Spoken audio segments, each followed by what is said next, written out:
September 26, 2009, bumaha tapos naanod yung mga bahay. Tapos nakita namin yung bahay namin. Unti-unti na po siyang humihiba. Nagkasabit-sabit po yung damit namin sa barbwire.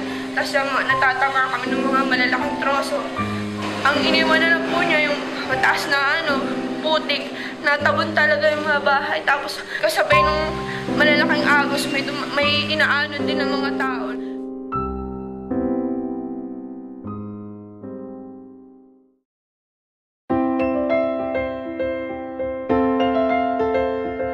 Plan Philippines has been helping protect children's basic rights, like the right to be protected during emergencies. They've been doing this for over 50 years.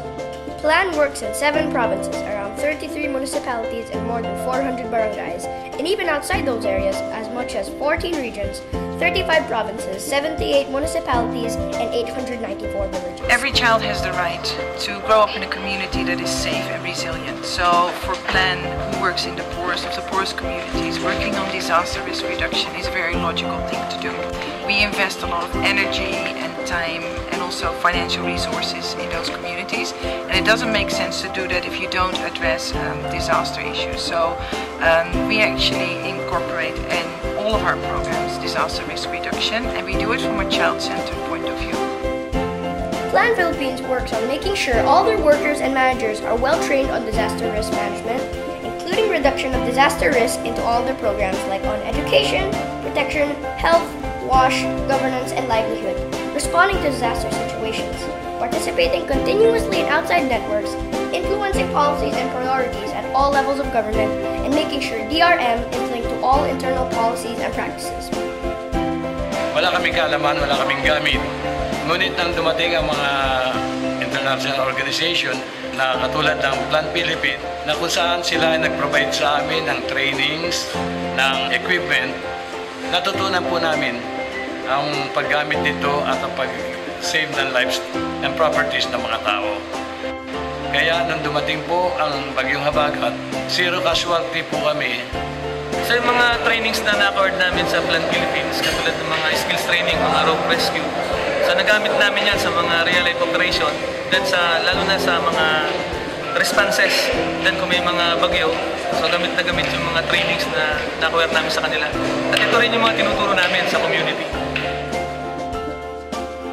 In 2007, Plan Philippines began teaching children to respond better in disasters.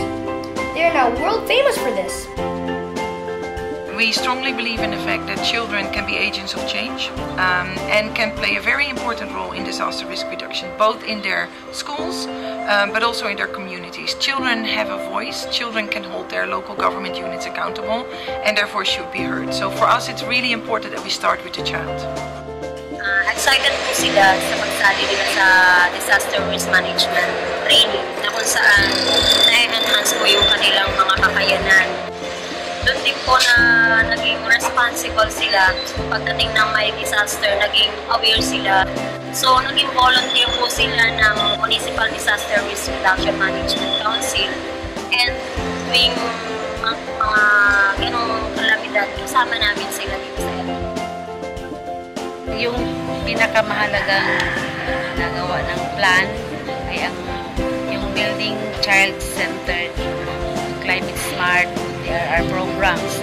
Binibuild up ang mga bata sa community awareness through film showing, theater presentations, at nag-conduct din ng mga disaster drills sa schools, at nag-participate din ng mga bata sa community awareness through to the porok level.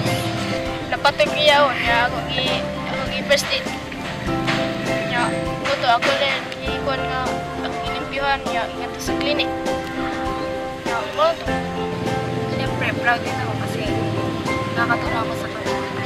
Ako din. Siyempre, bata ka, tas proud ka sa sarili mo. Nakakatulong ka sa iba, yung tinutulungan mo, mga malalaki. Tapos parang nakakataba ng puso na yung mga kasama mo, mga may edad na, tapos ikaw lang yung bata. May pagmayabang para sa sarili mo.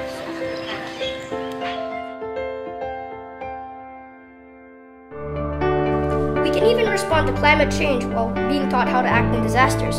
Plan also helps make sure ecosystems are protected to lessen the chance of disaster from environmental problems. Yung pinakamahalagang project namin in relation to climate change ay ang programa ng 2 Million Trees Project for Green San Francisco. Ito ay programa na magtatanim ng puno in 5 years, 2 million trees in 5 years. Sa ngayon, meron na kaming 307,000 na natanim na puno sa different planting areas dito sa San Francisco. Marami na nakapumamista. Tsaka, karamihan kasi dito sa mga tao sa aming barangay, one of source of livelihood is na gano'n lang, nakaasa ng dito. Kaya, malaking tulong talaga yung pagtanim ng mangrove. Kapag may mga disaster, nakakatulong yung mangrove. Kunwari, may tsunami, hindi gaano malakas yung impact papunta sa mga bahay kasi merong mga mangrove na pwedeng maging matanda sa dagat.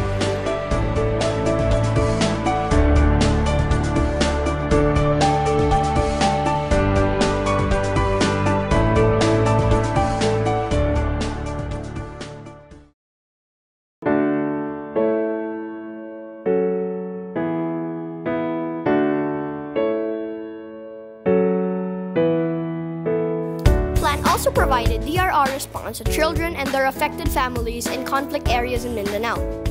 In 2009, Plan joined hands with UNICEF to try and stop this so children are not used this way. It shows Plan does not take sides in the fighting except the side of children like me. They work with different people in the government, international and local non-government organizations, and in the corporate and private sectors too.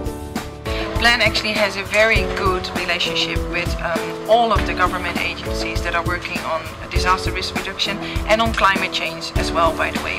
Plan has been in the Philippines for 52 years, so we have developed really good working relationships with local government, provincial government, and also national government. And we're a very open organization, so we work in partnerships with INGOs, international non-governmental organizations, but also with local NGOs. So we have a very big and a very dependable network of partner organizations that we work with. In those 50 years, Plan Philippines has helped in major disasters here by giving food, medical supplies, health information, counseling, emergency shelter, wash, and making sure evacuation centers run well. Over the last 4 years, Plan has spent around $4.35 million to support DRM work, helping so many families or 500,000 people. 1 in every 5 of them, kids like me. What we hope to achieve is that every child in the Philippines will grow up in a community that is safe and resilient, and that we finally get to a point where there will be no loss of lives when a disaster happens. What we hope to achieve, at least working towards that goal, is that all of the communities, not just the ones that Plan works in, are aware of the risks and are also able and capable to work on mitigating those risks. So our biggest dream would be for every child to grow up in a community that is safe and resilient.